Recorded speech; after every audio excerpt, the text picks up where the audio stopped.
Hello everyone. In our previous video, we talked about measure of impurity, where we talk about entropy, Gini classification error. So which are the important concepts to understand the decision trees. In fact, they are the core part. They are the building blocks for the tree-based algorithms. So in this video, we'll talk about information gain, the critical statistical technique in mostly the tree-based algorithm like decision trees, random forest, etc. Trust me, at the end of the session, you'll realize how important this information gain is, and also you'll realize how important the entropy Gini which we calculated in our previous sessions, right? So now let's get started. We'll try to understand what is information gain. So we know entropy or Gini will say the impurity of the class or impurity of the data, right, which we have seen in our previous session. Now we need a metric that will talk about the impurity of an individual variables, right? So let's say when you talk about a Gini or entropy, it will tell you how the impurity across the data. Now I need a metric that will talk about impurity for the individual variables, and that's where we got information gain. Now below is the formula uh, to calculate the information and gain. So information and gain are two different things, so we call it, we will together call it information gain, right? So first we need to find the information and then we need to find the gain, right? So this is the formula. Don't you think I mean, are you able to recall this formula, right? Yeah, if you see, right, this is the formula of an entropy which we seen in our last session, right?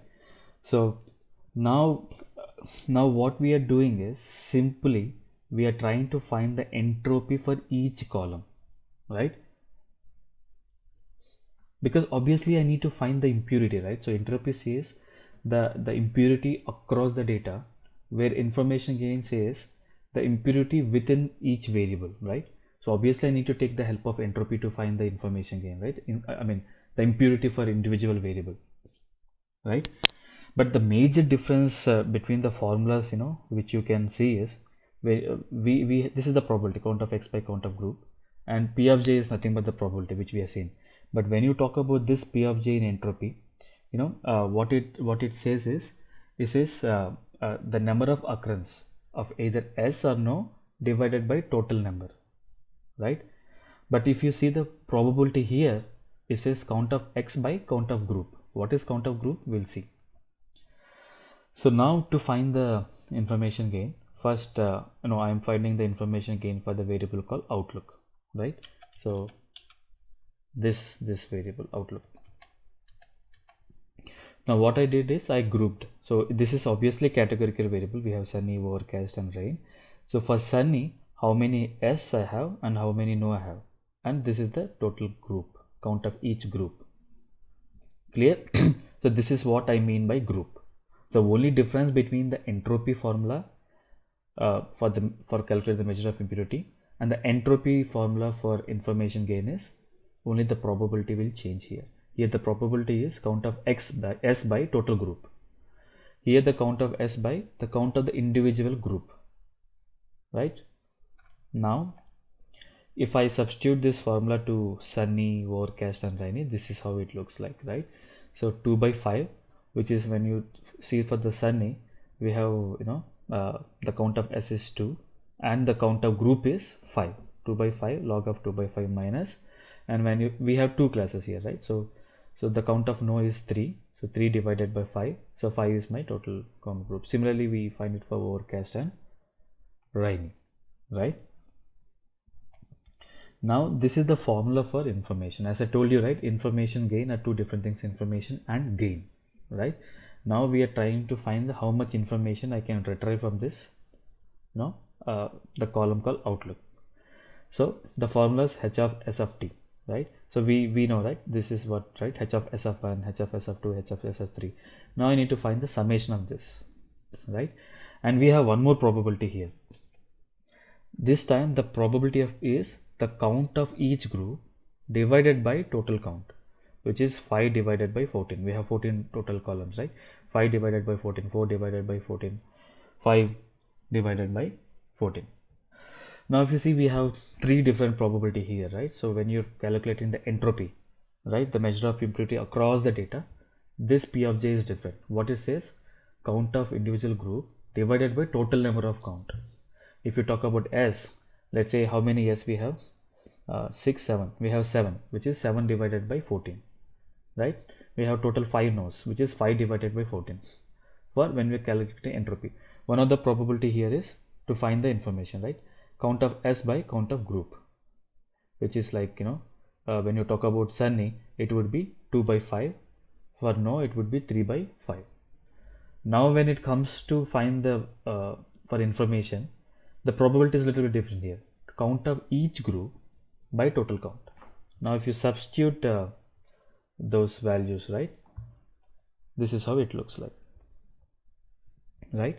0.71 for Sunny, this is what we calculated here, into, for Sunny the count of group is 5 and we have total 14 records, total count, right? And for Overcast it is 0, obviously, so 0 into any value 0. And for Rainy it is again 0.71. We again have total count as 5, right? So my value of information is 0.693. Now I need to find the gain, right? So this is I of Outlook, which is information that we retrieve for the Outlook column is 0.693. Now I need to find the gain. The gain formula is very straightforward, right? So I of Outlook is nothing but information. G of Outlook means the gain. So simple, the formula of gain is your entropy minus information. Entropy says the impurity across the data. Information says the impurity for particular column, right? Which we already calculated the entropy for in our previous session, right? So now the value of entropy for this particular data set is 0.94 and the information which we got is 0.6. So now the gain, the total information gain for this variable Outlook is 0.24. Now in the similar fashion, I calculated for the remaining columns, right? So for Outlook we already calculated, and for temperature it is 0.02, for wind it's 0.05, and for humidity it's 0.16. Now if you see this data, the Outlook has more information, right? It has more information gain when you talk about the remaining columns. Now in introduction video we already seen how the decision trees looks, right? What is decision trees, all those things, right? So but we are always wondered how the decision trees will decide what is the root node, what is the child nodes, right? That is one of the important, the big question that remains in our mind from our introduction section, right? So obviously now any decision tree algorithms or tree based algorithms will use information gain to decide what is your root node. Now if you see this, the Outlook has more information gain than rest of the columns. Now I can say my root node will be Outlook, right? Hope now you might understand why information gain is used, right? Quite interesting, right? So information gain will be used, information gain, this entropy or Gini, right, is used together to find your root node. Not just a root node, even the child nodes, all those things, right? We need to find the information gain and entropy to find the root node, child nodes, all those things, right? Now we find the root node, right? This root node has 3 different categories, which is Sunny, Overcast and Rainy. We also need to consider the remaining variables as part of our decision trees, right? Now how do we select the remaining variables? Of course, as I said, we use information gain, right? So which we'll discuss in our next video. So in our next video we'll see how the root nodes, the child nodes, so we already said the root node in this video. The next video, hope you enjoyed this video. In the next video, as I said, right, so we'll try to find the child nodes. We already find the root node, we'll try to find the child nodes. So till then, please don't forget to subscribe to my channel.